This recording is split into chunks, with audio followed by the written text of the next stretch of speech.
باب السب الخمر فی الطریق، شراب کا راستے میں بہانا. آپ کو یاد ہوگا پیچھے ایک حدیث آپ نے پڑھی تھی کہ اگر کوئی شخص راستے میں کوڑا کرکٹ پھینکتا ہے تو یہ ایمان کے منافی بات ہے. یعنی گلی بازار میں آپ کوئی کوڑا کرکٹ، کوئی گندگی، کوئی نجاست نہیں پھینک سکتے.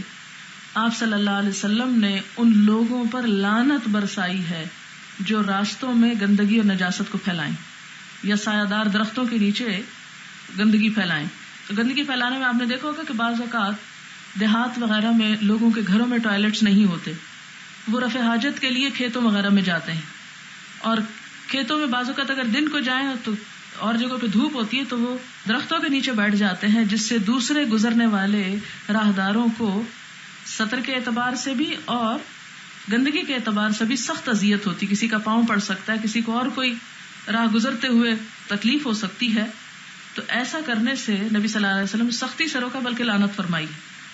اور اسی طرح عموماً ہمارے ہاں کیا حال احوال ہیں کہ گھر کی صفائی کی اور کوڑا گلی میں ڈھیر کر دیا یا نالی میں بہا دیا، اور پھر جا گٹر بند ہوتے ہیں اور گٹر بند ہو کے ابلنا شروع ہو جاتے ہیں، جس سے گاڑیاں گزرتی ہیں اور چھینٹے پڑتے ہیں ان پر بھی اور دوسروں پر بھی، اور ایک گندگی اور غلاظت کا طوفان آ جاتا ہے.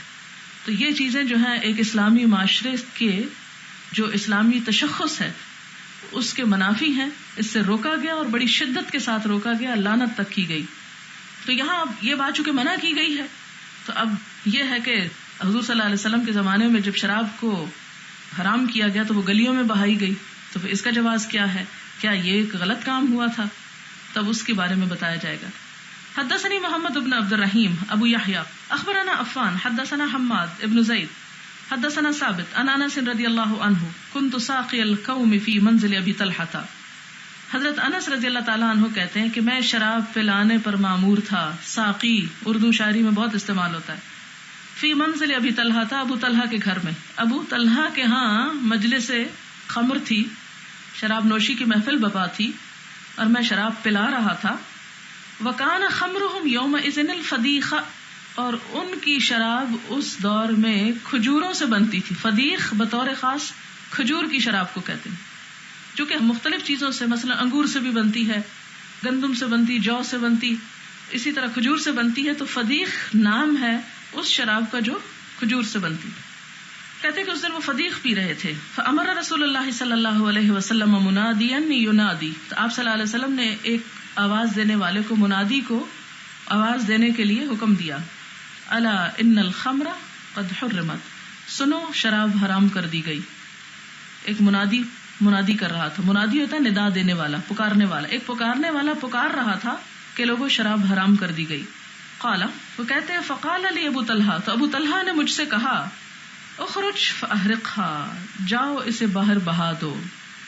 حالانکہ وہ میزبان تھے، لیکن یہ نہیں دیکھا کہ ہائے میرے مہمان اب کیا کہیں گے. یہ دیکھا کہ اللہ کے رسول صلی اللہ علیہ وسلم نے کیا فرمایا. اخرج فاحرقها فخرجت فاحرقتها، وہ کہتے ہیں میں گھر سے باہر نکلا اور میں نے ساری شراب بہا دی. فجرت فی سکک المدینۃ، تو وہ مدینے کی گلیوں میں بہتی چلی گئی، یعنی مدینے کی گلیاں شراب سے بھر گئی. فقال بعض القوم، تو بعض لوگوں نے کہا قد قتل قوم وہی فی بطونہم، کہ بعض لوگ اس حال میں شہید ہوئے تھے، مارے گئے تھے کہ شراب ان کے پیٹ میں تھی، یعنی جنگ کرنے سے پہلے شراب پی کے گئے تھے.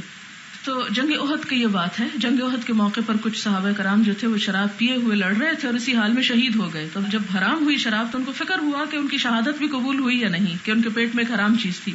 تو اس پر یہ آیت اتاری گئی فانزل اللہ لیس علی الذین آمنوا وعملوا الصالحات جناح فیما طعموا، کہ کوئی حرج نہیں ان لوگوں پر جو ایمان لائے اور نیک عمل کیے انہوں نے اس معاملے میں جو وہ پہلے کھا پی چکے. یعنی حرام ہونے سے پہلے، کسی بھی چیز کی حرمت آنے سے پہلے اگر کوئی حرام چیز کھائی جا چکی ہے تو اس پر کوئی گناہ نہیں، کوئی حرج نہیں، یعنی ان کی شہادت قبول ہے.